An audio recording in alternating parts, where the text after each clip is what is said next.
Hello friends, question number next कहना चाह रहा है ये function which has no singularity in the finite part of the plane. अगर मेरे पास कोई फंक्शन है जो कि कॉम्प्लेक्स प्लेन के फाइनाइट पार्ट के अंदर जो है कोई भी किसी भी तरह का सिंगुलर पॉइंट नहीं रखता है और एट इनफाइनाइट और इनफाइनाइट के ऊपर भी किसी भी तरह का जो है ना कोई सिंगुलर पॉइंट नहीं रखता, तो इज कांस्टेंट, तो मेरा जो गिवन फंक्शन होता है वो कांस्टेंट होता है।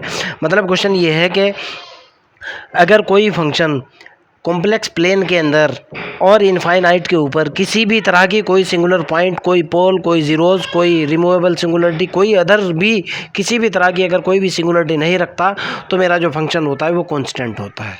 ये मेरा क्वेश्चन है। ओके, हल करने जा रहा हूँ, प्रूफ देने जा रहा हूँ। बहुत अच्छी थ्योरम है, समझने की कोशिश करना आप तो। ओके, सबसे पहले मैंने सपोज किया कि मेरे पास कोई फंक्शन है, let F of Z is any function. Okay, मान लिया जाए कोई भी फंक्शन है मेरे पास, is any function, suppose that. Question के अंदर कह रहा है कि F Z has no singularity in the finite part. Given है मेरे को, गिवन दैट क्या दे रखा है कि F Z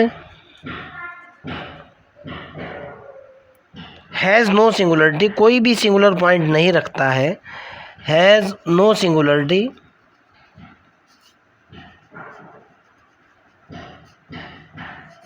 okay in z plane, in finite z plane, यानी जेड प्लेन के अंदर कोई सिंगुलरिटी नहीं है, यही दे रखा है।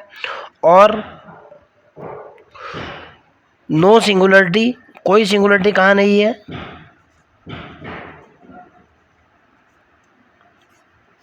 z is equal to infinity के ऊपर भी कोई सिंगुलरिटी नहीं है। क्लियर है ना, ये मेरे को गिवन है। अगर मान लिया मेरा कोई भी फंक्शन है जो कि जो है ना यानी ये जो मेरा जेड प्लेन है इसका जो फाइनाइट पार्ट है, सपोज दैट ये इतना सा फाइनाइट पार्ट है, इसके अंदर कोई सिंगुलर पॉइंट नहीं है, यानी इस पार्ट के अंदर मेरा फंक्शन एनालिटिक है, और इनफाइनाइट तक भी जो है ना कोई सिंगुलरिटी नहीं है, यानी इनफाइनाइट तक मेरा फंक्शन हर एक पॉइंट के ऊपर एनालिटिक है। ये मेरे को क्वेश्चन के अंदर दे रखा है। तो जाहिर सी बात है, अगर ऐसा है देन तब इसके ऊपर टेलर सीरीज अप्लाई की जा सकती है, ठीक है ना। सो दैट अगर ऐसा है फाइनाइट पार्ट के अंदर कोई सिंगुलरिटी नहीं है, इन्फिनिटी के ऊपर भी कोई सिंगुलरिटी नहीं है, देन मेरा जो भी फंक्शन है f z can be express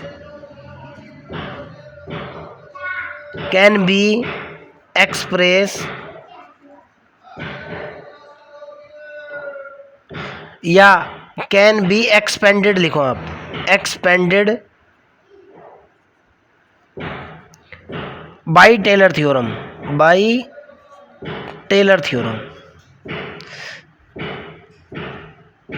okay, समझ आती है मेरी बात। अगर कोई भी फंक्शन जो है ना, ये हमेशा के लिए फिक्स बात होती है बेटा, अगर कोई भी फंक्शन जो है ना फाइनाइट प्लेन के अंदर जो है ना कोई सिंगुलरिटी नहीं रखता है, यानी फाइनाइट प्लेन के अंदर एनालिटिक और इन्फिनिटी तक कोई सिंगुलरिटी नहीं रखता है, तो उसके ऊपर टेलर सीरीज एक्सपेंड की जा सकती है। और ये टेलर सीरीज एक्सपेंड की जाती है z इज इक्वल टू 0 के ऊपर। ओके, जब z इज इक्वल टू 0 के ऊपर टेलर सीरीज से फंक्शन को एक्सपेंड किया जा सकता है, तो फंक्शन को लिखा जा सकता है so that f of z जो होगा मेरे पास, उसको मैं लिख सकता हूँ f of Z is equal to होगा समीशन 0 से लेके इन्फिनिटी तक ए एन इंटू जेड की पावर n, लिखा जा सकता है ना, कोई दिक्कत नहीं है। Okay, no problem. वियर भाई आपको पता है कि ये टेलर सीरीज जो चलती है किसी सर्कल के ऊपर चलती है, वही कह रहा हूँ मैं। Where z is any point mod z is equal to k, किसी सर्कल का जिसकी रेडियस के हो, आप ए बी सी कुछ भी ले सकते हो। ओके, किसी सर्कल का जो है पॉइंट है जिसकी रेडियस के है। क्लियर है ना। नाउ अब आगे देखो बेटा, अगर एफ ऑफ जेड की वैल्यू ये है तो एफ ऑफ 1/z की वैल्यू क्या होगी, z की जगह 1/z रिप्लेस करूँगा मैं। अब ये क्यों रिप्लेस कर रहा हूँ बेटा, मेरा जो मैटर होता है वो ज़ीरो का उल्टा इन्फिनिटी होता है और इन्फिनिटी का उल्टा ज़ीरो होता है। समझने की कोशिश करना मैं किस तरीके से बता रहा हूँ कि sir 1/0 is equal to infinity या 1/∞ इज इक्वल टू ज़ीरो। समझने की कोशिश करना, यानी क्या तो कोई चीज़ है ही नहीं या फिर चीज़ बहुत सारी है। ओके, तो मैं जो काम कर रहा हूँ यहाँ क्वेश्चन के अंदर कह रहा है इनफाइनाइट, इनफाइनाइट का रिवर्स निकलता है एकदम ज़ीरो। ओके, मेरी टेलर सीरीज जो अप्लाई की जा सकती है इस केस में z is equal to zero के ऊपर अप्लाई की जा सकती है। ओके, और z is equal to zero का मतलब 1/z is equal to infinity. आप समझते हो इस चीज़ को?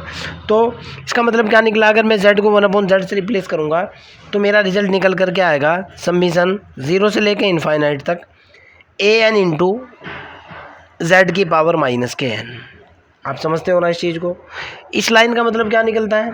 इस लाइन का मतलब निकलता है कि f ऑफ 1/z, इस लाइन का मतलब निकलता है कि f of 1/z has no singularity, 1/z has no singularity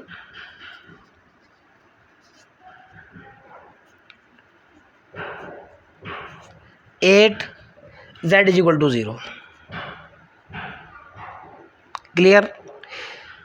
अगर ऐसा है, इन्फिनिटी की बात कर रहा था, मैंने फंक्शन को z को 1/z से रिप्लेस किया, इसका मतलब ये निकला कि फंक्शन के ऊपर कोई भी सिंगुलरिटी नहीं है z is equal to zero के ऊपर। क्लियर? तो अगर कोई सिंगुलरिटी नहीं है तब इसके ऊपर भी टेलर सीरीज अप्लाई की जा सकती है। नाउ फ्रॉम टेलर सीरीज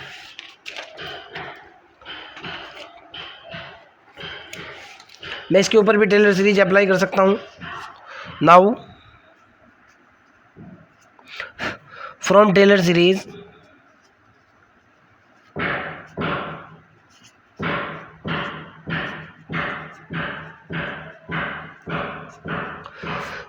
इसके लिए जो टेलर सीरीज होगी वो होगी एफ ऑफ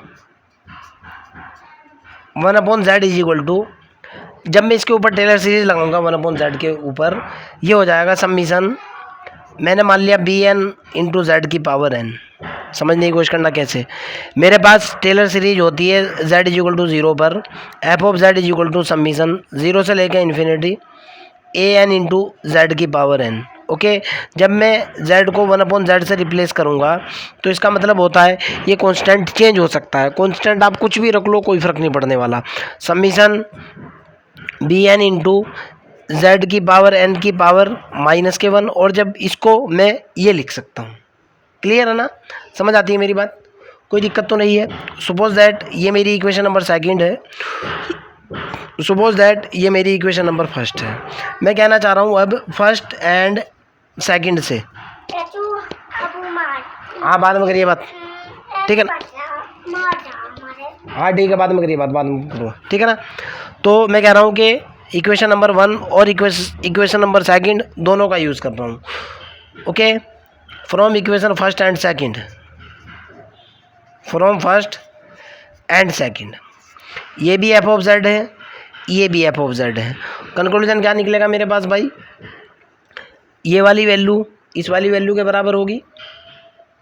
क्लियर है ना? ये वाली वैल्यू इस वाली वैल्यू के बराबर होगी। तो मैं क्या कहूँगा, ज़ीरो से लेकर infinity a n into z की पावर एन बराबर होगा समीशन, माइनस के एन है, summation b n into z की पावर माइनस के एन। ये तो इससे कैंसिल आउट हो जाएगा। यहाँ से कंक्लूजन क्या निकल कर के आएगा भाई?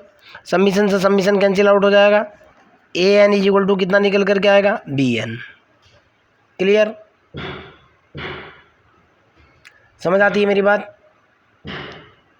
कोई दिक्कत तो नहीं है? यहाँ एक इम्पोर्टेंट कंसेप्ट छिपा हुआ है बेटा।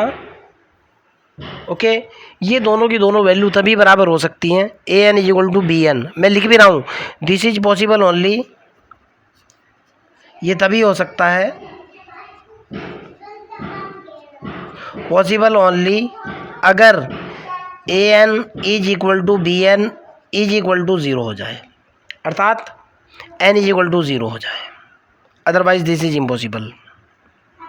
क्लियर? यहाँ से देखो आप, A N is equal to क्या होगा? B N.